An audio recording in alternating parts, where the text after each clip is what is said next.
Every country's had a violent revolution for one reason or the other. Not one of them has the freedom we're all talking about. So we're saying give peace a chance, you know, like nobody's ever done it before. Peace in your mind, peace on earth, peace at work, peace at home, peace in the world. Well, nobody's ever given it a chance before, have they? Nobody's ever given peace a complete chance. Gandhi tried it, Martin Luther King tried it, but they were shot. Anybody who sings about love and harmony and life is dangerous to somebody who's singing about death. He was a high-profile figure, so his activities were being monitored. I liked each other. I liked him, you know. This guy was defending something that I thought was necessary and relevant about those protest movement times. He could have stayed in music, stayed away from drugs, kept his mouth shut about what he liked or disliked about the United States. Don't get involved in any politics. Just sing your songs and keep quiet. Everything would have been fine.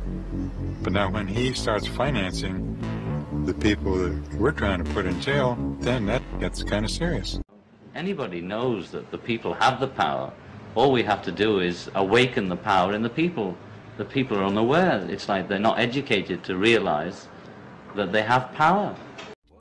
The authorities were terrified of him because he just had so much sway. Terrified. So they weren't frightened of people like Mick Jagger. That was just musicians and silly long-haired gits misbehaving. Too much money. The trouble with John is there was some intellectual force behind the argument.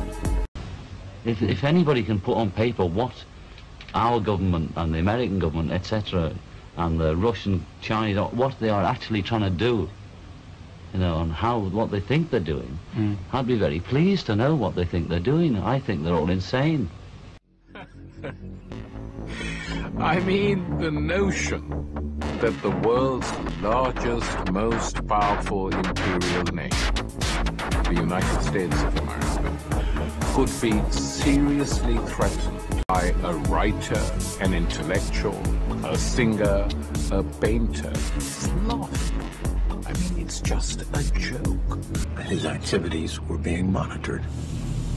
You think that they are kind of picking on each other? Oh yeah, they picked on me. I'm telling you, when it first started, I was followed in a car, and my phone was tapped, and I think they wanted me to know to scare me, and I was scared, paranoid.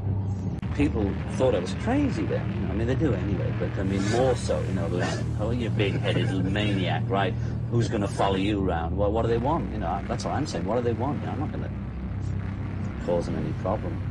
It surprised me when I heard that Lennon had been under surveillance, that he had been wiretapped, just as it did when I heard that Martin Luther King had been.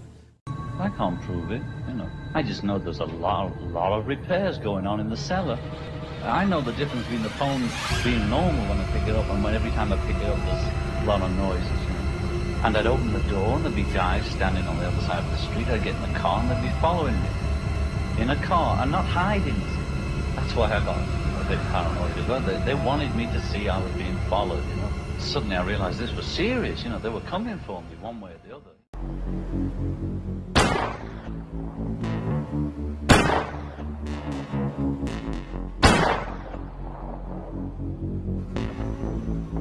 From Washington, this is the CBS Evening News with Walter Cronkite.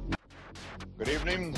The death of a man who sang and played the guitar overshadows the news from Poland, Iran, and Washington tonight. Former Beatle John Lennon, who was 40, was shot and killed last night outside his luxury apartment in New York. He was a white man, he was big, and he was arguing, and that was it.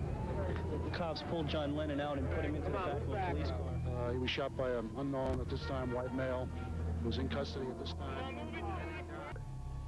And this limo pulls up, and John got out, and he came up the pathway, and he looked at me. I heard this voice, not an audible voice, but an inaudible voice saying over and over, "Do it, do it, do it, do it." And I pulled the .38 revolver out of my pocket. I went into what's called a combat stance, and I fired at his back 5 steady shots. I thought by killing him I would acquire his fame.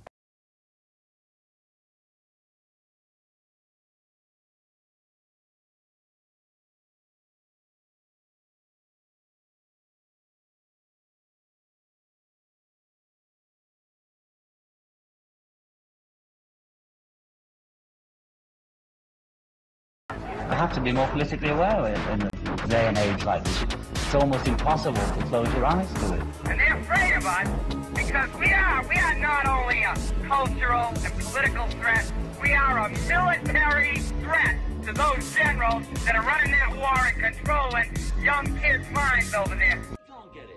Our society is run by insane people for insane objectives. If anybody can put on paper what our government and the American government, etc., and the Russian, Chinese, what they are actually trying to do, you know, and what they think they're doing, I'd be very pleased to know what they think they're doing. I think they're all insane, you know, but I'm liable to be put away as insane for expressing that. You know, that's what's insane about it.